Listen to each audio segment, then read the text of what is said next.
Last day of class. It has such a magical sound to it. You all excited? Is anybody graduating? Sylvia? Or cameraman Ben.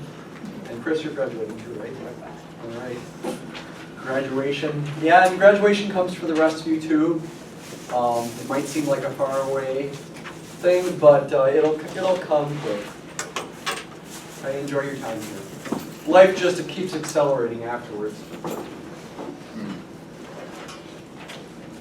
Don't forget to, let's see here, do the course evaluations. Online course evaluations. It's not extra credit, but it's it's easy points, but not extra credit. So don't forget to do it. It'll go towards your graded homework score. If you forget, it'll be one of your 2 drops. I will drop you to the lowest graded homework scores. So it'll end up being one of your drops anyway, but it would be a good idea to do it. I think the deadline might be next Wednesday, but just do it as soon as you can. Again, our final exam in here is next Friday, 1 week from today, May 22nd, starting at 11:30 till 1:45. And for the online students, again, I've given you plenty of time options, and I still haven't heard from some of you, so you need to tell me what are the time options for next week.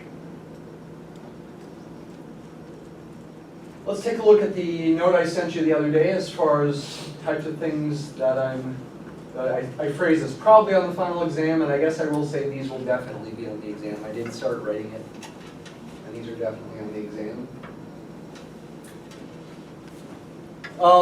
First thing to note here, if you want to zoom in on that, bigger.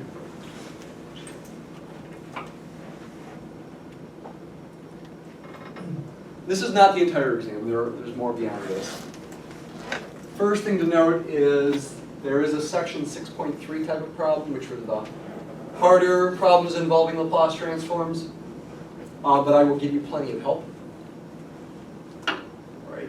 The main, you should, and I think I've told you, you don't have to just do a note card this time. You can have formulas on an entire sheet of paper, front and back. But again, making your crib sheet there, that's not studying, not enough, and you really should just use it as a security blanket.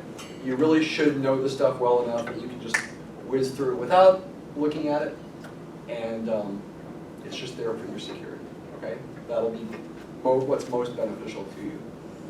It will be a long exam, so I need to give you help in various places, and in this kind of thing I'll give you help.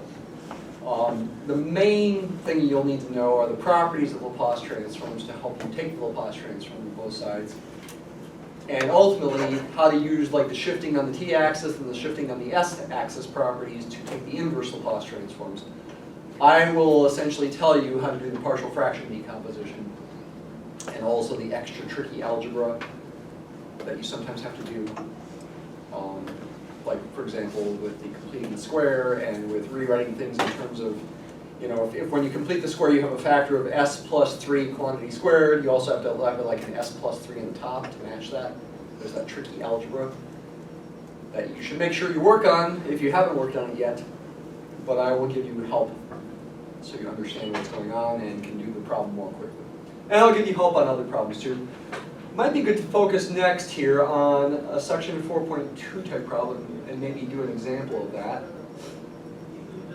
And the Hamiltonian system. Not sure if I'll have time to go through a chapter 3 type problem, your typical find the general solution for a linear system today. I think it might be good to focus on these 2 here next. And then just talk as well about what else to expect, what else am I thinking about putting on the test. So the complexification problem where you've got to use Euler's formula. I will probably tell you what some of the answers you should get are along the way, and you're just trying to show the work to get those. But then if you don't get those, if you make a mistake, it's probably best not to try to fix your mistake right away, but to go on. That's to your benefit as far as test taking strategies. So take the correct answer that I tell you and go on from there if you don't get that correct answer. At the very end of the test, if you do have time, then you can go back and try to fix any mistakes. So what would be your typical kind of complexification problem? Maybe we should do one with this right-hand side that's a sine function this time. I'm not saying if your right-hand side will be cosine or sine, but it seemed like we always did cosine in class. Maybe we should do one with the sine. Oh, let's see, how can I do this so the numbers will work out nicely? Let's make this y double prime plus 10y prime plus 11, I think will work out nicely.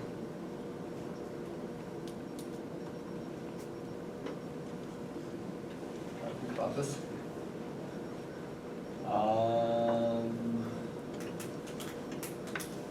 No, actually I want to think about it. I should have thought about this ahead of time.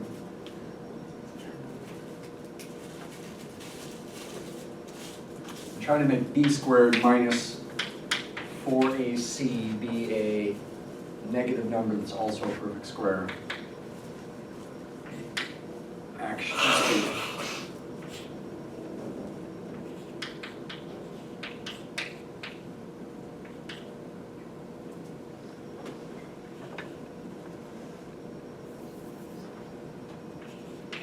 yeah, let me actually make it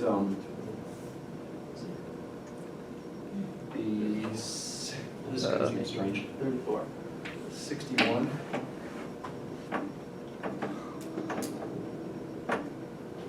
Oh boy, I should have thought about this ahead of time. Let's see, 100 minus 34. 40. 34 turns out nicely. I think so. 29 works. 15. I'm trying to do calculations in my head, I'm getting confused. 34 times 4 is 136. So Okay, b squared is 100. Okay, fine, let's go 34. B squared is 100 minus 4 times 34 is minus 136. Yes, negative 36, okay. All right, let's make the right-hand side a sine function, say sine of 3t. And let's make it an initial value problem. Like that. I'm going to do the calculations as quick as I can so we can do some other things. All right, consider the corresponding associated homogeneous equation.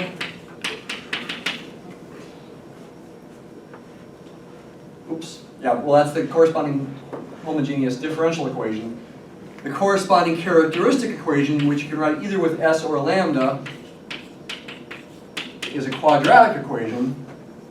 And the roots of that are going to be complex.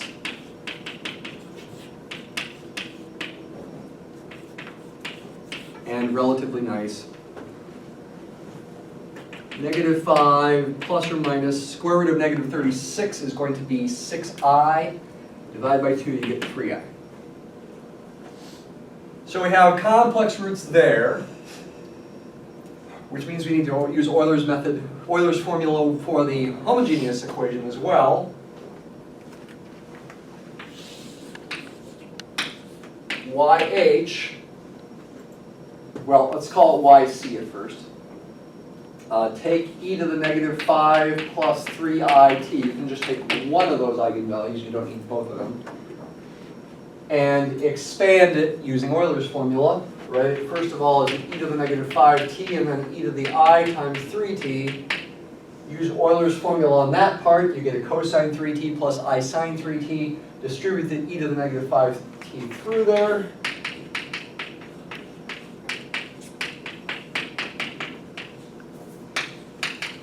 That's a complex valued solution. We don't want a complex valued solution. We want a real solution. Take the real and imaginary parts and put arbitrary constants in front of them. YH. It's going to be K1 e to the negative 5t cos 3t plus K2 e to the negative 5t sine 3t. I could have made it so YH didn't involve Euler's formula. And we'd still ultimately use Euler's formula for the non-homogeneous equation. But may as well use it in both spots for practice. So there's YH. Now we complexify.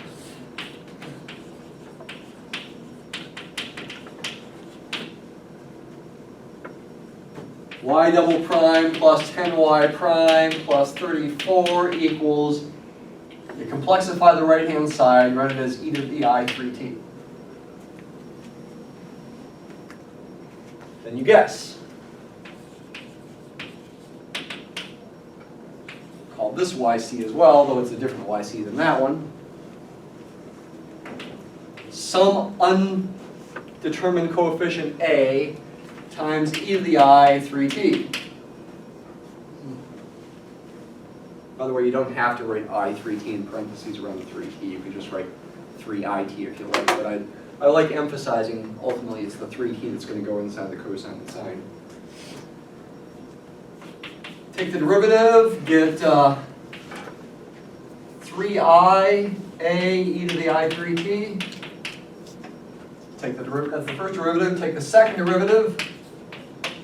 Get another factor of 3i, which gives you ultimately a negative 9 a e to the I 3t.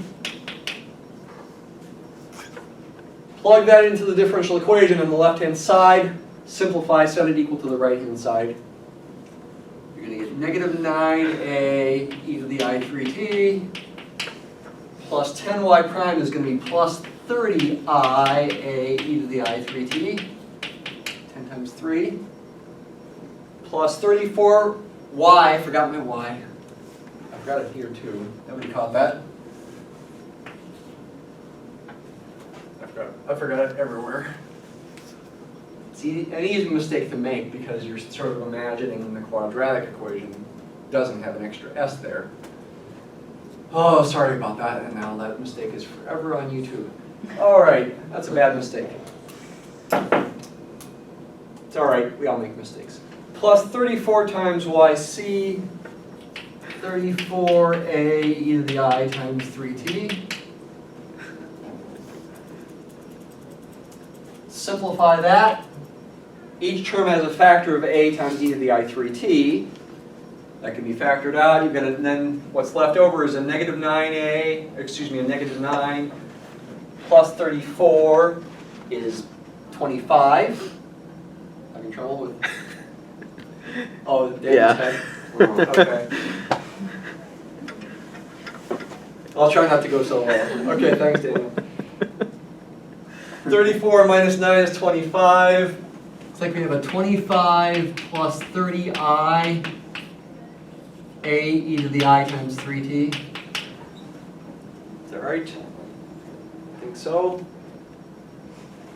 You want to set this equal to this. The right-hand side. Set and equal to that and figure out, is there a value a that works, that makes it true for all t? And yes, there is, if a is 1 divided by 25 plus 30i.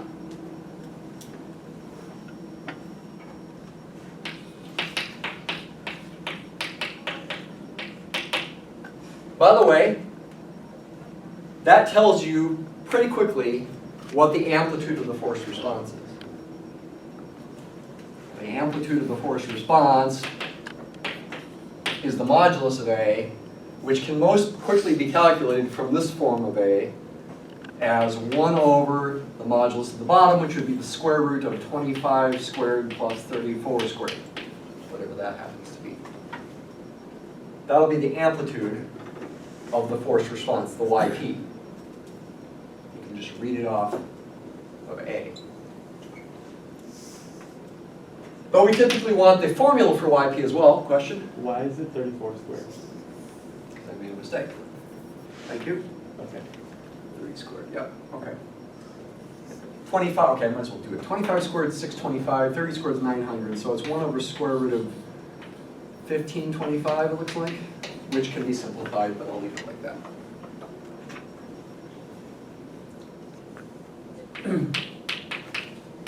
If we multiply the top and the bottom of this by the complex conjugate of the bottom, 25 minus 30i, on the top we'll get 25 minus 30i, on the bottom we'll get 25 squared plus 30 squared, not 34 squared. My brain is everywhere. I was thinking of that 34, I guess.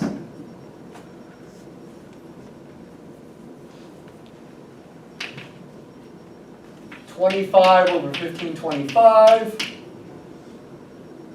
minus 30 over 1525 I.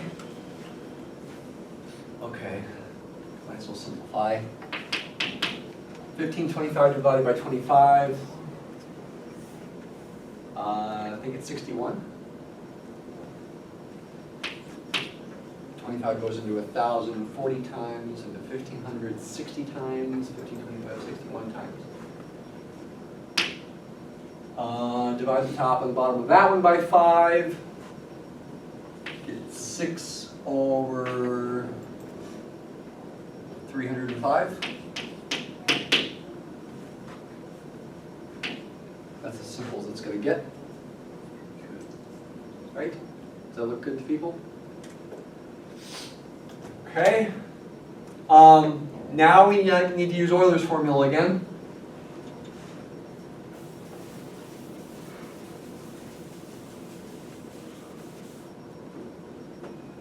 Take this A, this 161st minus 6 over 305I, and multiply it times e to the I to the 3t. E to the I times 3t power. Use Euler's formula here. This is cos 3t plus I sine 3t. I'm not going to write out the whole thing. I'm just going to think about what's the imaginary part of it.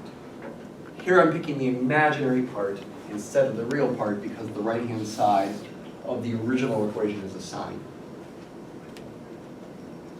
If it were cosine, then I'd take the real part. Yp, this is Yc. Yp is now going to be the imaginary part of Yc. Again, that's because that's a sine. If it were cosine, I'd take the real part.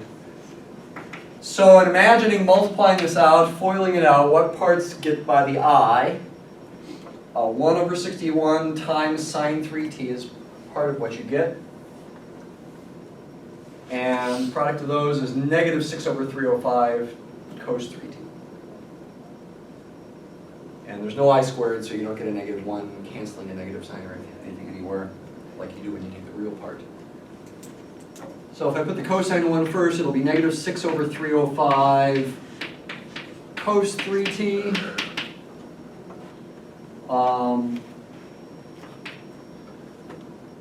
Plus, don't write any i's here. You want a real answer. Plus 1/61st sine 3t. The imaginary part of the complex number is a real number. It's the thing in front of the I or next to the I. So that looks like Yp. I think I won't take the time to solve the initial value problem. You'd have to add Yp and Yh to get the general solution of the original equation. You'd have to take the derivative of that, plug in t equals 0, get a system of equations to solve for k1 and k2. Did I make an initial value problem on the test? Yes. I think maybe it'd be good to give you some help there by like telling you the derivative so it saves time in solving for k1 and k2 and hopefully avoids mistakes there. Again, if you make a mistake, then just take my answer and go from there. What about amplitude and phase angle? We got the amplitude. What about the phase angle? This one's a little different than what we usually do because we've got the right-hand side being a sine function instead of a cosine function.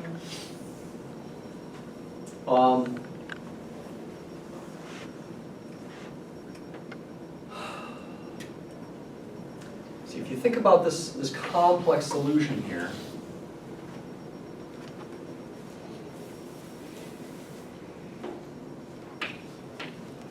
and if you think of A, this complex number, which can be written like this, but also like this, in terms of its modulus, its distance to the origin, times e to the I phi where phi is called the argument of the complex number, the angle.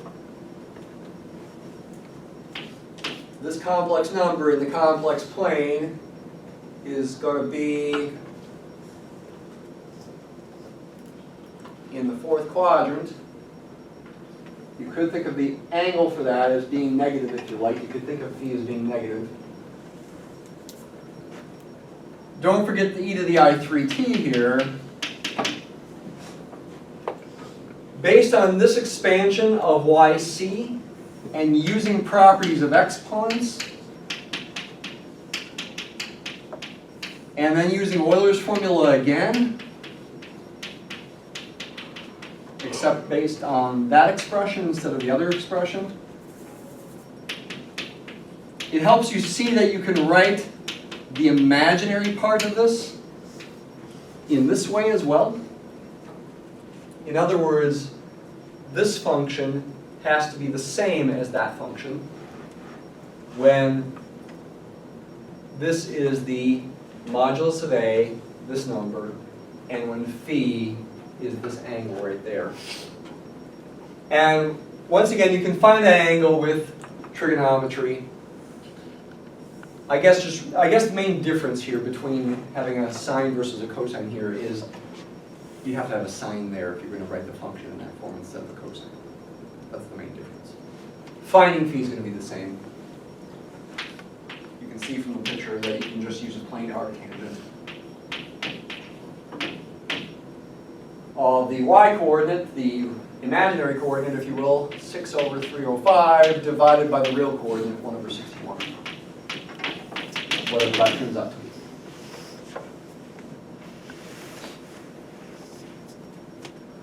So I guess finding phi itself is pretty similar to what we do with the cosine on the right-hand side. The only difference is its final formula is going to involve a sine instead of a cosine.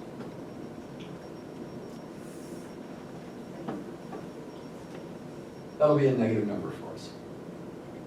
And really you end up subtracting something. And so it's really like a shift to the right. And that's the simplest way to think about it.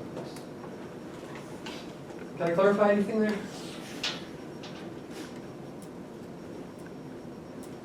What about Hamiltonian problem?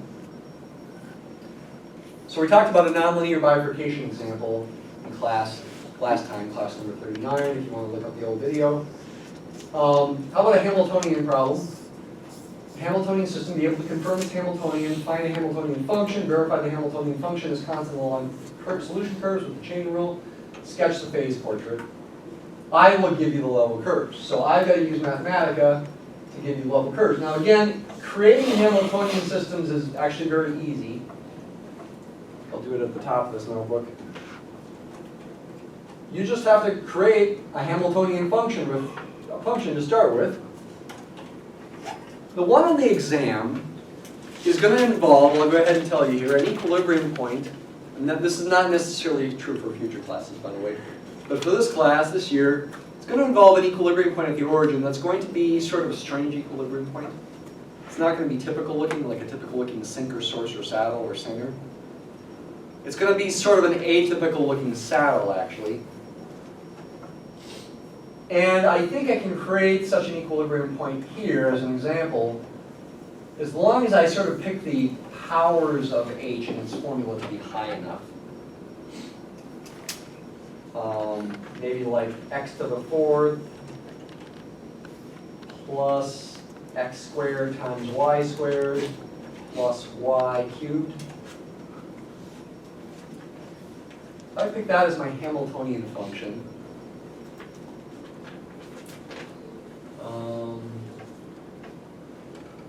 Maybe I want to stick with the y squared. Let me see what the level curves look like. Let's use contour plot.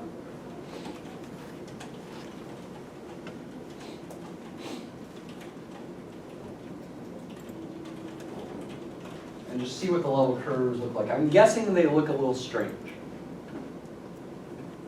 If you think of them as being solution curves, which you would want to do for Hamiltonian systems.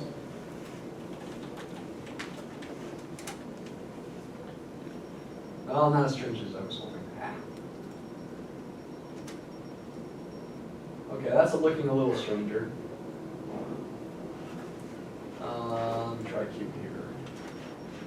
That's looking pretty strange. Although it's looking like maybe we have two equilibrium points. Oh, again, it's something I shouldn't have done on the fly here.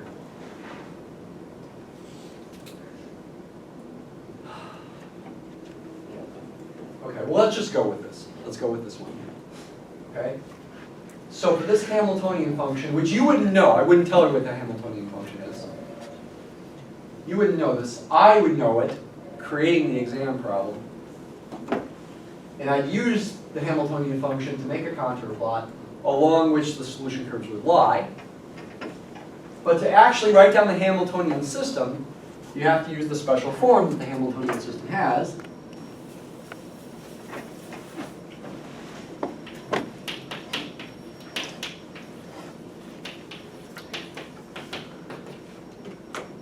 The right-hand side of the first equation in the system is the partial of the Hamiltonian with respect to the second variable. X is the first variable, y is the second variable.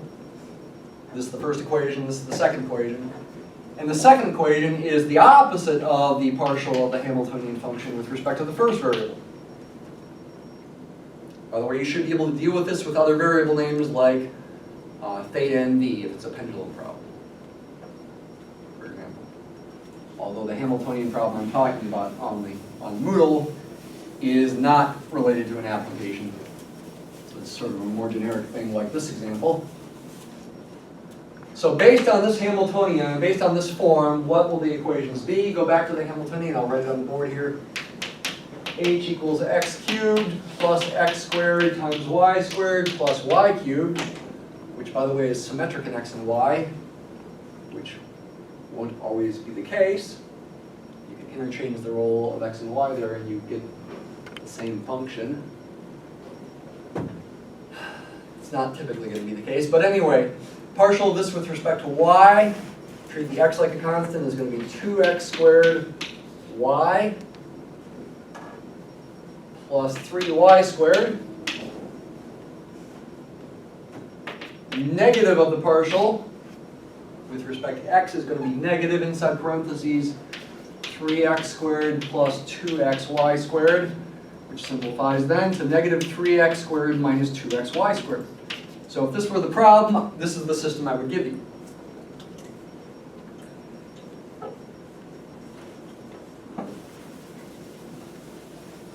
How do you verify it is Hamiltonian without finding the Hamiltonian function? This is still a little f, if you like, and this is still a little g. And because of Clairaut's theorem from multivariable calculus, the equality of mixed second partials, when your function is sufficiently nice,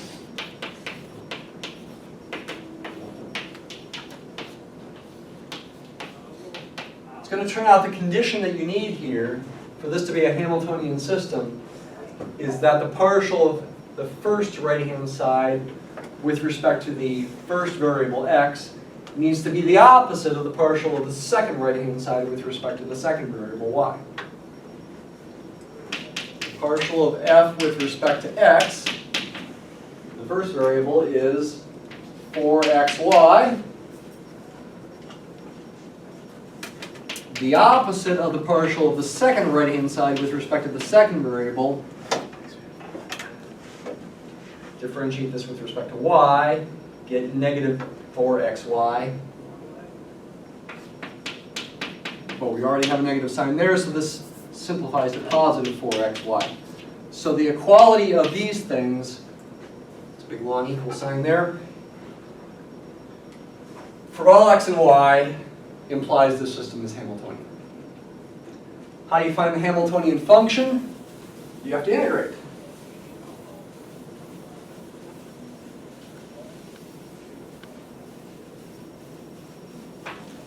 By the way, the proof that this condition works, I didn't fully prove. I talked about one direction, that if the system is Hamiltonian, then these two things have to be equal. Essentially, that is Clairaut's theorem. It's harder to prove that if these are equal, then the system will be Hamiltonian, and I never had time for that, but that is something that's true. So, how are we going to find h? go back here. Probably the easiest thing to do initially is to use the fact that you know there is an h to solve this equation for h. It's really a differential equation for h, which you can solve by integrating with respect to y, because that's just a derivative with respect to y. H can be thought of as the integral of 2x squared y plus 3y squared with respect to y. That would give you x squared y squared plus y cubed plus a constant. Constant really though is with respect to y, not with respect to x. Some function of x could be your integration constant.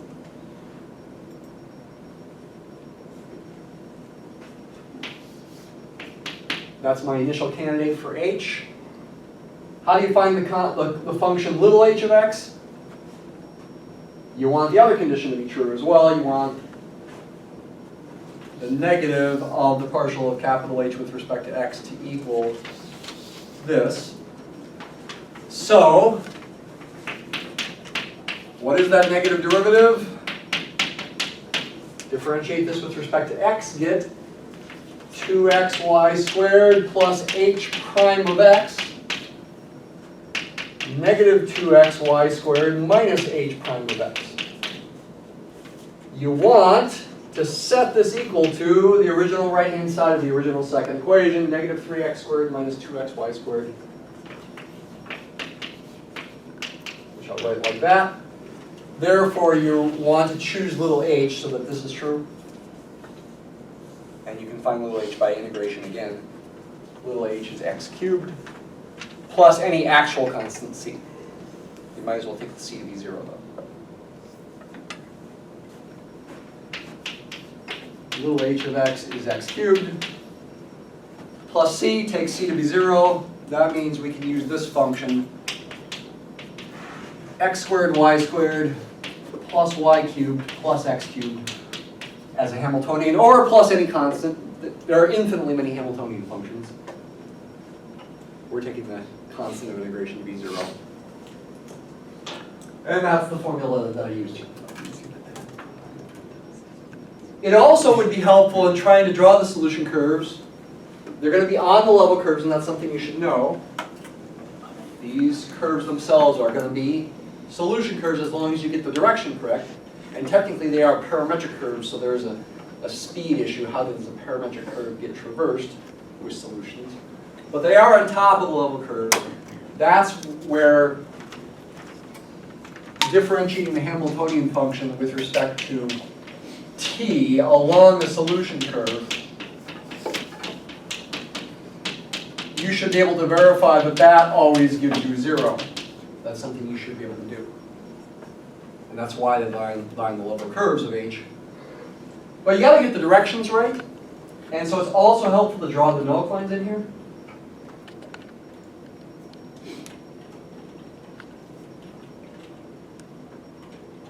Do another contour plot.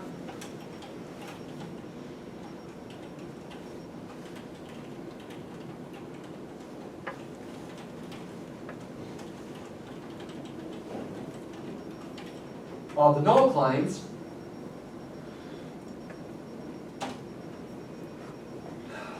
I'd probably give you those null lines too in the picture, though maybe lightly, or maybe, well, maybe I just tell you their equations and you'd have to draw them in lightly to help you decide. Look at the right-hand side, set them equal to 0. Those are going to be your null lines. Not super pleasant to think about these particular ones by hand. So I'd have to give you ones that are simpler if I ask you to draw them.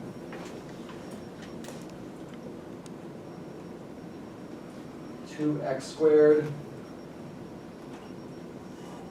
I mean, you don't have to draw the null lines to get the directions right. You could just pick a point and test the signs of dx dt and dy dt based on the right-hand sides here. In fact, if you're in the first quadrant, dx dt is definitely positive, dy dt is definitely negative. So you have to be moving southeast in the first quadrant. solutions are going to go this way. So you don't have to think about null claims, but you should know how to think about null claims if I asked you to, or asked you to explain or something like that.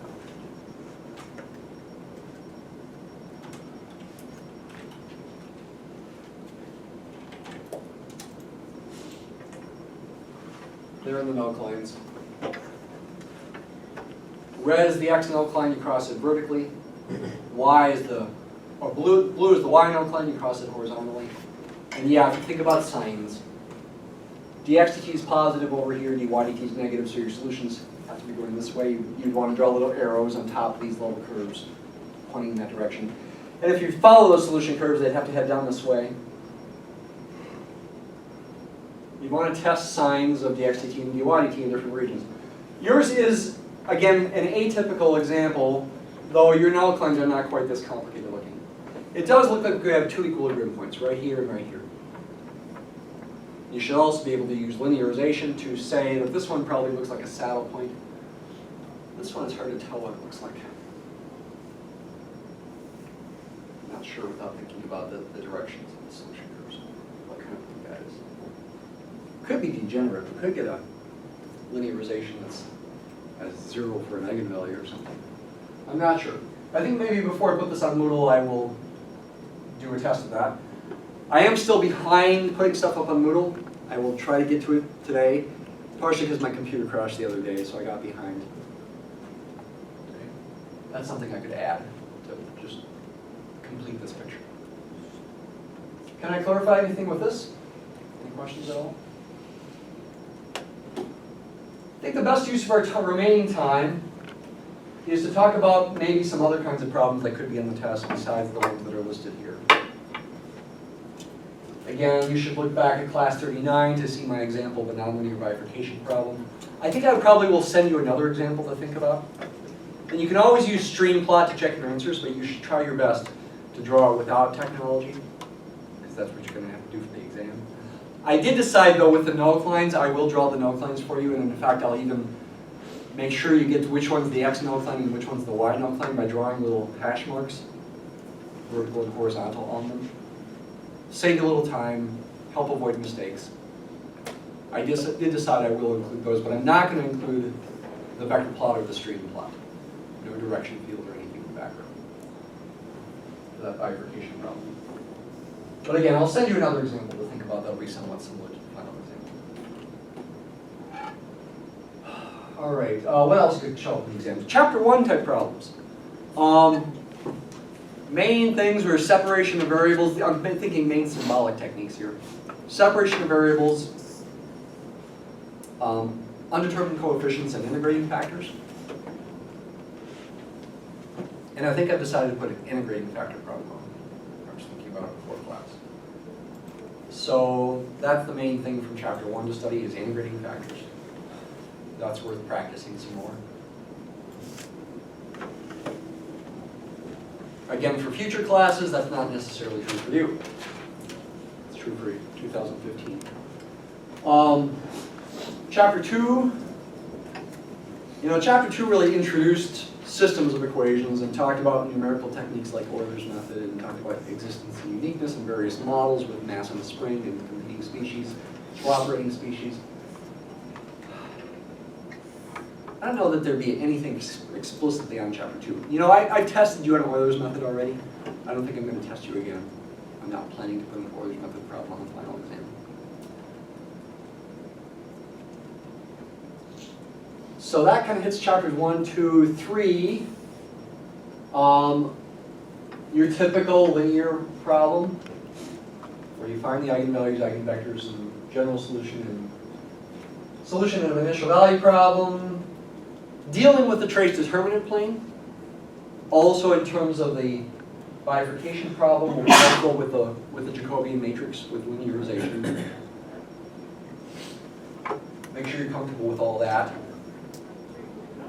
So what's left? I think every chapter is either represented here or I will send something verbally to you. What else? Well, how about flows?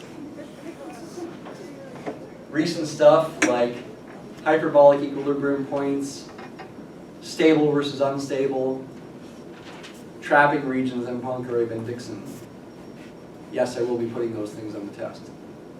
In fact, I did start writing it. And I'll tell you that there's, at least at the moment, there's one multiple choice problem. I might put two on there. One multiple choice problem related to either hyperbolic equilibrium points or stable versus unstable points. I'm not going to say which kind. One of those two types. It'll be helpful for you to look back in these notebooks. Well, not only at the extra reading and what I say in there, but also what I wrote in here about the relevance of hyperbolicity and stability. These will be helpful to think about too. And you can put them on your piece of paper. But I would encourage you to think about the meaning of it and why I'm saying the thing that I'm saying there. Hyperbolicity is related to the lack of bifurcations, at least if you're a topologist, who does not distinguish between spiral versus not spiral sinks and sources. Structural stability basically means if you give it a little kick, if you perturb the equations a little bit, change the vector field a tiny bit, it'll stay the same type of equilibrium point. Sink or source or saddle. Not centers though. Centers are not hyperbolic. You can change the center from a spiral to a spiral sink or a spiral source by arbitrarily small changes. With stability and instability, stable equilibrium points are important because they're observable in real life, whereas unstable or not. We talked about proofs related to unstable equilibrium points, and yes, I'm putting a proof on the test. However, you won't have to do the full proof. You'll just have to finish a proof that I start. So look back at the videos related to, well, there was one where I actually went through fairly detailed way a full proof, not maybe written out as precisely and as thoroughly as I should have. But there's that one video where I talk about proving a certain kind of equilibrium point is unstable. Your problem is going to be similar to that. Not exactly the same, but similar. But again, I will start the proof for you. To finish the proof, you need to understand the definition of what it means to be unstable to help you understand how to finish it. So look at the definition of instability and how to take that definition and prove something that's unstable. Actually, in the class before the particular example we did, I also talked about proofs, but I did just more drawing-based proof. I didn't write any words. I drew a picture, and I explained verbally and looked at the picture to try to explain how you prove something's unstable. So the picture is acceptable too? No, your problem will have formulas, so you'll have to deal with the formulas. So it's more like the example I did with the saddle point where there were formulas. Okay?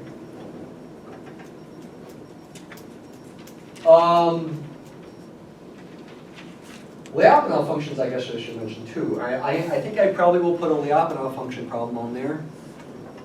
And maybe related to trapping regions as well.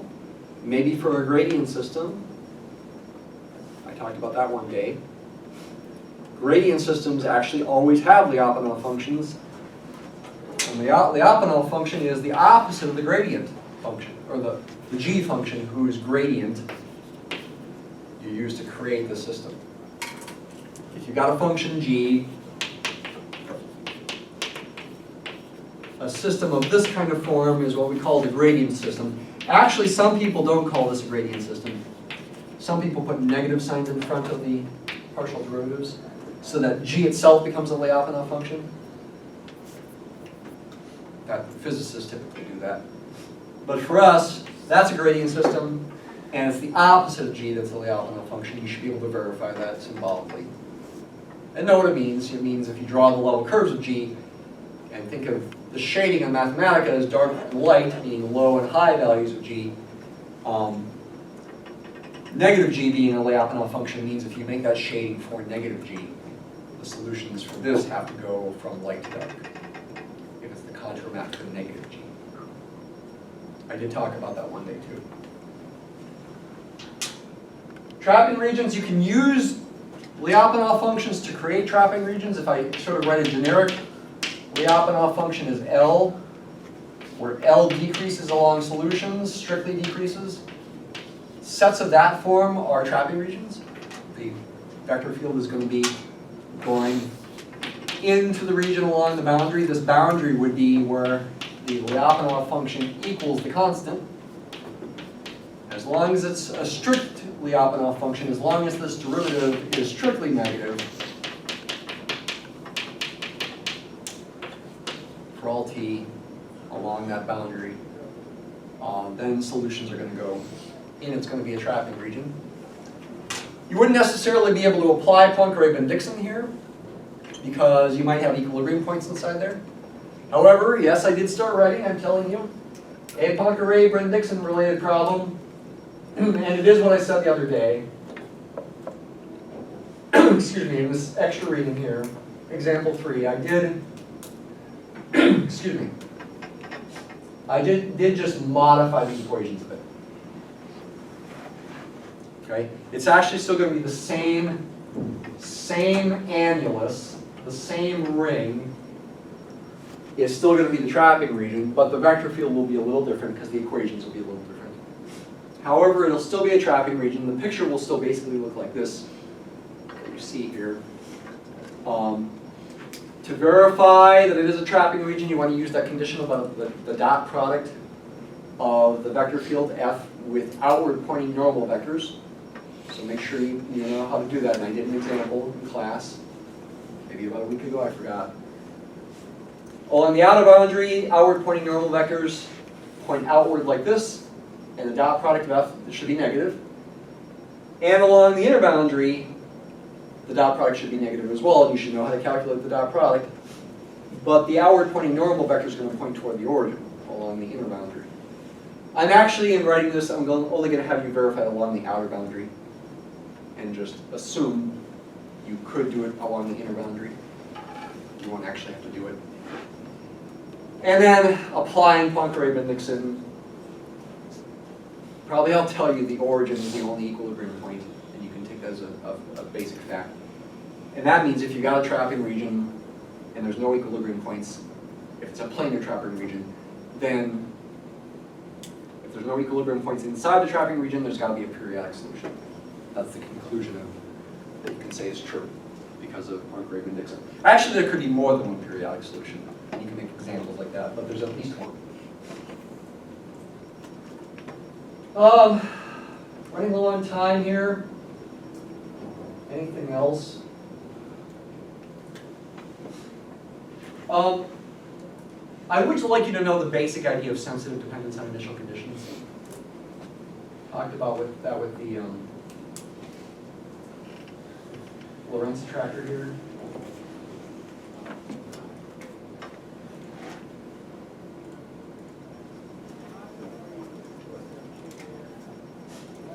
This basic idea related to the butterfly effect.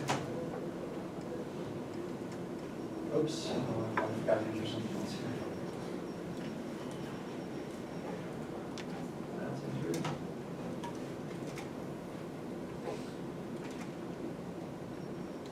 Okay. These graphs down here, ignore the errors.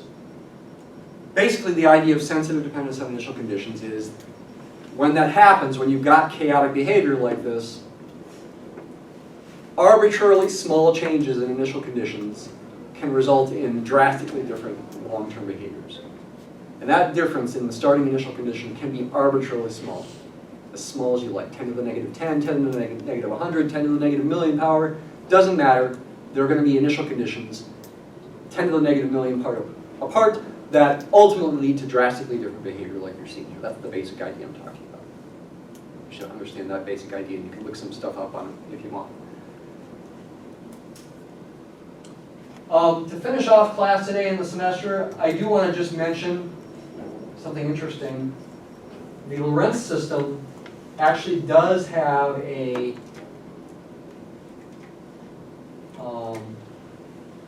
trapping region. It's a three-dimensional trapping region. Without getting into details, this ellipsoid, this outer ellipsoid, is a trapping region. We don't have time for the details. for the Lorenz attractor, this thing, might be difficult to find. It might be surprising that you can find it, but this ellipsoid shape turns out to be a trapping region. It turns out that solutions are going directly into the region as time increases. The outward pointing neural condition with the vector field, the angle is going to be greater than 90 degrees, the dot product will be negative. That's enough to prove there's an attractor in there. It's not enough to prove that it looks like that. Okay, it's also not enough to prove that there's a periodic solution, because Poincare-Bendixson only applies to two-dimensional systems, not higher dimensions. Just wanted to know you about that. You to know about that to finish off the course, and to know it's in this notebook if you ever become interested in that kind of thing. And to finish off the course here, just a little bit of advice and prayer for you here. Thanks for being in the class. You know, I call these exploratory lectures because I want you to have an exploratory mindset, and I do all this extra stuff so that maybe someday you might come back and look at it again, and all these videos might be here until you die. As far as I know, if YouTube keeps going or if they transfer to something else. As long as the world exists, perhaps YouTube will be there and these videos will be there. You can go back and explore if you like. I'm not expecting many will, but maybe a few of you will.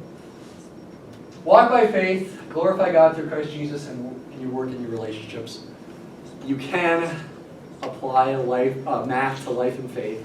You can think of doing math, enjoying math even, as part of worshiping God, and then using the math skills that you have to do good for the world as another part of worshiping God, and I would encourage you to do so. Thanks for being in the class. See you guys in 1 week for your final. And the rest, see you some other time. Thanks for being in the online class.